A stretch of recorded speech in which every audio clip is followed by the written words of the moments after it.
fam, that's what they call me. Promise that you never. Hello साथियों, नमस्कार। आप सभी का हमारे यूट्यूब चैनल एग्जाम अध्ययन पर फिर से स्वागत है।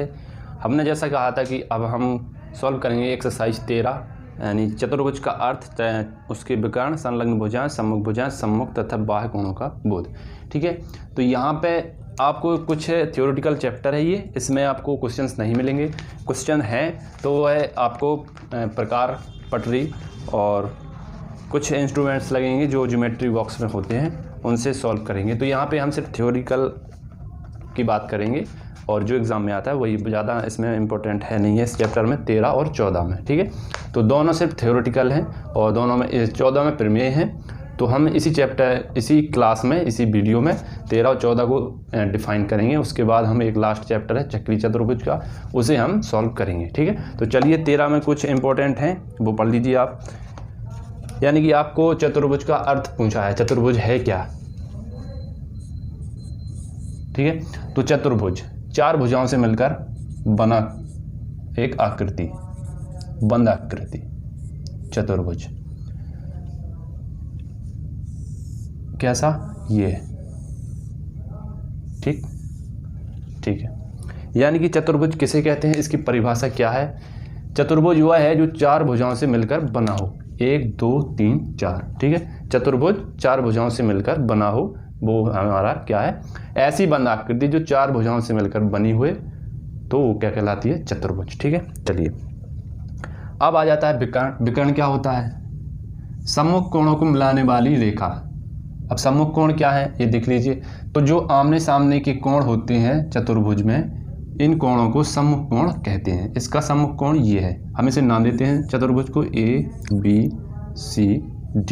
ठीक है, तो BAC कोण, BAC का सम्मुख कोण कौन सा होगा, सम्मुख होगा कोण BCD, कोण BCD। ठीक है, इसी प्रकार कोण CDA का सम्मुख कोण, CDA का सम्मुख कोण क्या होगा, CBA।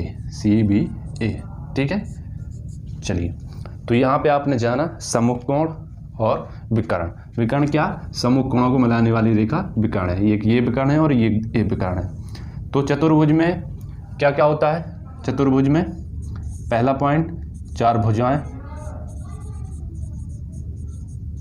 ठीक है, दूसरा पॉइंट सम्मुख कोण या कोण, तीसरा पॉइंट विकर्ण। ठीक है, अब ये एक बात ये कि चतुर्भुज में इन पॉइंट को क्या कहते हैं, ये अंत पॉइंट बोलते हैं। क्या बोलते हैं, एंड पॉइंट, एंड पॉइंट, अंत बिंदु। ठीक, चलिए तो ये चौथा पॉइंट हो गया। अब कहा गया है दो रेखाओं के कितने अंत बिंदु होते हैं, तो संलग्न रेखाओं के, तो ये है और ये है, तो इनका कितना एंड पॉइंट है, एक अंत बिंदु। क्या है, एक अंत बिंदु।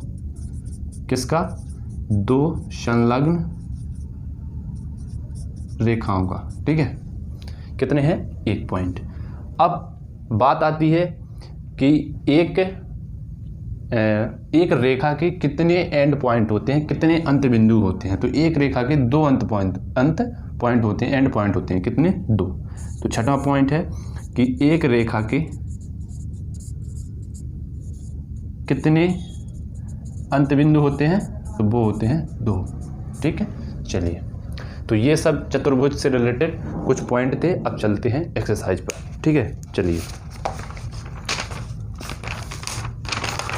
एक्सरसाइज में कहा गया है, सिर्फ ओरल एक्सरसाइज है, इसमें ज़्यादा कुछ है नहीं है। ठीक है, अब पूछा है कि चतुर्भुज किसे कहते हैं, तो मैंने आपको बता दिया कि चार भुजाओं से मिलकर ऐसी बंद आकृति जो चार भुजाओं से मिलकर बनी हो चतुर्भुज कहलाती है। ठीक है, इसके विभिन्न अंग, तो विभिन्न अंग मैंने यहाँ पे अंग बता दिए, चार भुजाएं, सम्मुख कोण, विकर्ण, एंड पॉइंट, एंड ये सब इसके ही पॉइंट हैं। ठीक है, तो ये 4 पॉइंट लिख दीजिए तो बस बहुत है इतना। ठीक है, और दूसरा प्रश्न है चतुर्भुज की सम्मुख भुजाएं एवं क्रमागत भुजाओं में अंतर स्पष्ट कीजिए।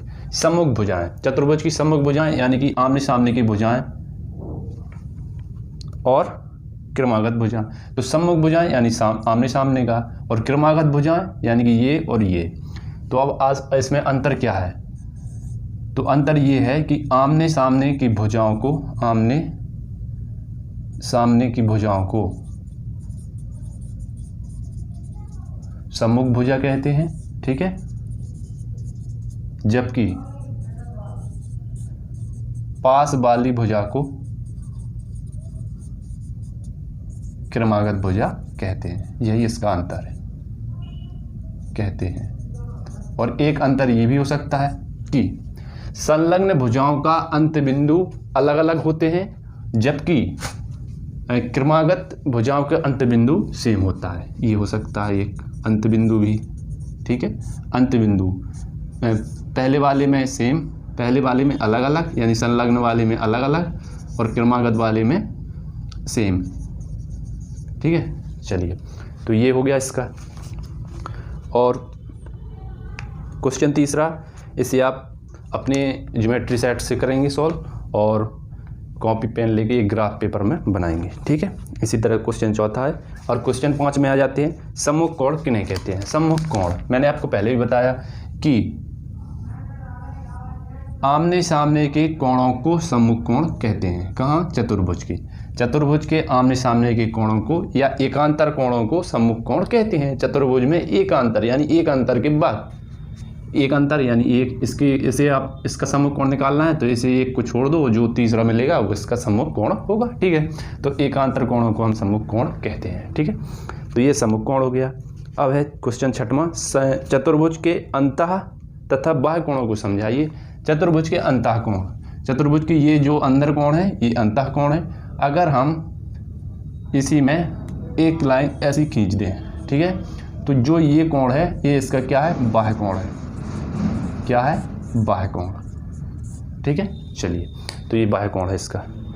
अब आ जाता है क्वेश्चन 7, चतुर्भुज की रचना करने के महत्वपूर्ण बिंदु। अब चतुर्भुज को हल करने के, बनाने के महत्वपूर्ण बिंदु क्या हैं? वो तो आप जानते हैं, क्या कि आपको रेखाएं दी होनी चाहिए, चारों विकर्ण होना चाहिए और कोण होने चाहिए। अगर आपके पास ये पॉइंट है तो आप चतुर्भुज की रचना कर लेंगे। तो 3 पॉइंट लिख सकते हैं इसमें, कौन कौन? भुजाएं होना चाहिए, विकर्ण होना चाहिए, कोण होना चाहिए, ठीक है। इतना ही। अब चलते हैं एक्सरसाइज के बहुविकल्पी प्रश्नों पर। चतुर्भुज के चारों कोणों का योगफल होता है, तो ऑप्शन नंबर 7 इसका, पहले का ऑप्शन नंबर 7। क्यों? चतुर्भुज के 4 कोण होते हैं, 1 2 3 4। अब चारों से मान लीजिए ये 90 90 90 90, तो कितना हो गया? 4 समकोण। 90 अंश को क्या कहते हैं हम? 90 अंश को हम कहते हैं समकोण।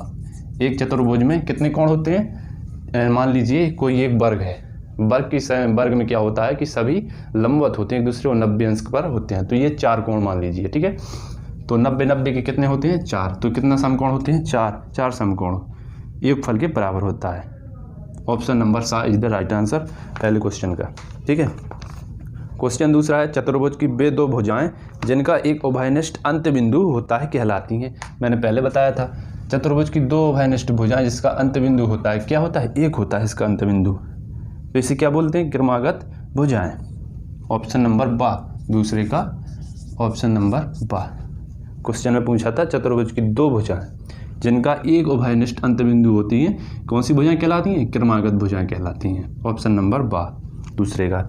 तीसरा है, चतुर्भुज के अंत कोण होते हैं। चतुर्भुज की एंड पॉइंट कितने हैं? 1 2 3 4, यानी कि 4 होते हैं। तो ऑप्शन में क्या है इसका? 4 7, तीसरे का 7। चलिए, अब आ जाता है क्वेश्चन 4, चतुर्भुज में संरेख होते हैं कोई भी।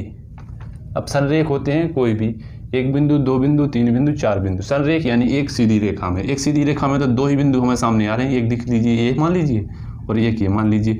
तो एक ऐसी रेखा जा रही है, तो इसमें क्या कितने बिंदु पड़ रहे हैं? 2 बिंदु पड़ रहे हैं। तो इसका जो ऑप्शन होगा वो होगा 2 बिंदु, ऑप्शन नंबर आ, चौथे का ऑप्शन नंबर आ, ठीक है। चलिए, अब आ जाता है क्वेश्चन नंबर 5, चतुर्भुज की रचना में आवश्यक बिंदु हैं। 4 भुजाएं, दोनों विकर्ण ज्ञात होना। दूसरा पॉइंट है 3 भुजाएं, दोनों विकर्ण ज्ञात होना। तीसरा पॉइंट है 4 भुजाएं तथा एक कोण ज्ञात करना। और लास्ट ऑप्शन है उपरोक्त सभी। तो इसमें आएगा 5वें का ऑप्शन नंबर द, सभी की आवश्यकता पड़ेगी हमें।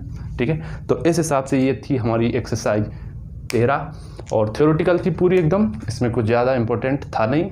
तो इसे यहीं समाप्त करते हैं, मिलते हैं एक नए वीडियो में चतुर्भुज की एक नई एक्सरसाइज के साथ। अब हमारे पास 2 एक्सरसाइज बची हैं, एक्सरसाइज 14 और एक्सरसाइज 15। एक्सरसाइज 14 में आयत वर्ग सभी चतुर्भुज हैं और लास्ट में है चक्रीय चतुर्भुज, तो हम उससे भी इम्पोर्टेंट क्वेश्चंस पढ़ेंगे उसके। तो मिलते हैं अगले वीडियो में एक नए ऊर्जा के साथ। जय हिंद, वंदे मातरम। देखते रहिए एग्जाम अध्ययन, हंसते रहिए, मुस्कुराते रहिए।